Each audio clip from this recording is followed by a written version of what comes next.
Assalomu alaykum, hurmatli kanal obunachilari. Sizlar bilan g'azal sharhlashda davom etamiz.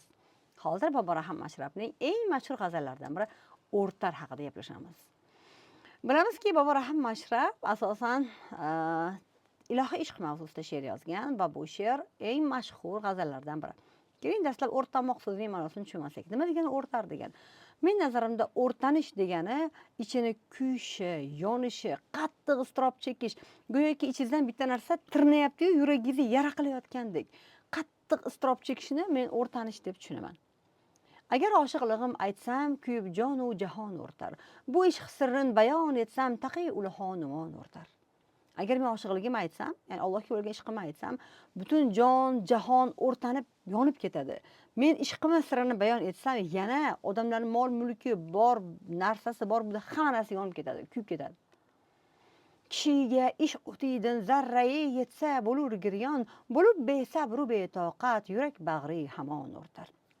Agar odamga ishq o'tidan ozgina zarra tushib qolsa ham, ya'ni olov yonadi bilasizlar, ana shu alangadan kichkina zarra cho'q tushib qolsa ham, u yig'lab boradi va sabr toqati tugab, yurak bag'ri o'rtanib ketadi.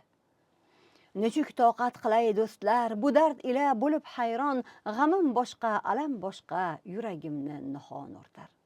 Ey do'stlar, men qanaqa qilib chiday, qanaqa qilib sabr qilay bu ishqning kuchiga, zo'riga?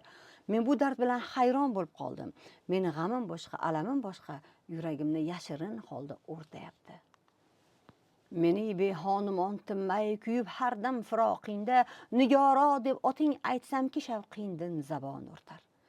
Men behonimon, ya'ni hech narsasi yo'q odamman. Ya'ni bilamizki, Mashrab qalandar bo'lib yashagan, mol-mulk, uy-joy hech narsaga qiziqmagan, oila, bola-chaqa hech narsasi bo'lmagan. Ko'chama-ko'cha yurib, Allohga zikr qilib, she'r aytib yashayvergan. Va men hech narsasiz bitta xonumonsiz bitta odam kuyaman tinmay sendan ayriliqdan, ya'ni Allohdan ayrildim. U hisoblaydiki, bu dunyoga kelib u Allohdan ayrilgan va vafot etganda tanasidan ruh ajrab chiqqanda Allohning oldiga didorga qaytib boradi. Va men nigoro deb seni otingni aytsam, ya'ni Alloh deb seni tilda aytsam, azbiroyi mana shu shavqdan, zavqdan xursand bo'lib ketganimdan tilim yonib ketadi, tilim kuyib ketadi deb aytyapti. Chunki men tilim bilan aytyapman otingni. Qayu til birla ey jono, sening vasfing bayon aylay, tilim lolu, ko'zim giryon, so'ngaklarni chunon o'rtar. Ey jono, men seni vasfingni, ya'ni ta'rifingni, qanaqaligini qaysi til bilan aytay?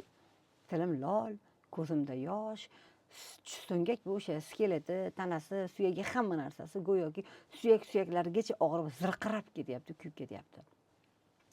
Ne qattiq kun ekan dilbar, visolingdan judo bo'lmoq, mening ohim o'tig'a bul, zaminu osmon o'rtar. Ey dilbar, seni visolingdan ayrilish naqadar og'ir kun ekan, naqadar bir qiyin sinov ekan. Men bunga chidolmasdan deb ursam, mana shu deganimda og'zimdan chiqqan ohimni oloviga, ya'ni yurak yongani uchun olovam qaynoq chiqadi. Butun zamin bilan osmon, yer bilan osmon yonib ketadi, kuyib ketadi, deyapti. Yurakda dardug'am qat-qat, kimenda qolmadi toqat, agar bir zarrasin bul vaqt desam ishqiy bayon ortar. Mening yuragimda dardlarim qat-qat, ustmuz, qavat-qavat bo'lib ketdi. Menda sabr toqatim qolmadi. Agar men ishqimdan bitta zarrasini aytadigan bo'lsam ham, meni ishqimni butun bayoni bul vaqt, ya'ni shu payt hozir men ichimdagi muhabbatdan kichkina zarrani aytgudek bo'lsam ham, ishqi bayon, ya'ni butun ishqimni bayoni, ishqimni yozilgan matni deylik, ishqimni aytib bergudan go'yoki bayon qilib aytyapti. Mana shu bayon kuyib ketadi, yonib ketadi. Bu dard ila harob bo'ldim, kelib holimni so'rmaysan, unim chiqsa yurakdan bu tanijon ustixon o'rtar. Ya'ni men bu darddan harob bo'ldim, tamom bo'ldim. Kelib bir og'iz meni holimni so'ramaysan, ya'ni menga shafqat qilmaysan, meni ahvolimni ko'rmaysan. Agar meni ovozim chiqqudek bo'lsa, yuragimdan tanim, jonim, suyaklarim hammasi kuyib ketadi, deyapti.